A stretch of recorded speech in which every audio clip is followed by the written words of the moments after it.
تو ایک دفعہ جوزف اسٹالن اپنے ساتھ پارلیمنٹ میں ایک مرغا لے کر آیا اور سب کے سامنے اس کا ایک ایک پر نوچنے لگا۔ مرغا درد سے بلبلاتا رہا مگر ایک ایک کر کے اسٹالن نے اس سارے پر نوچ دیے۔ پھر مرغے کو فرش پر پھینک دیا اور پھر جیب سے کچھ دانے نکال کر مرغے کی طرف پھینک دیے اور چلنے لگا۔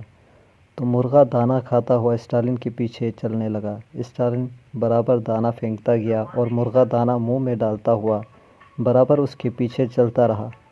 آخر کار وہ مرغا اسٹالن کے پیروں میں آ کھڑا ہوا۔ اسٹالن نے اپنے کامریڈ کی طرف دیکھا اور اس کے بعد ایک تاریخی فقرہ بولا: جمہوری سرمایہ دارانہ ریاستوں کی عوام اس مرغے کی طرح ہوتی ہے۔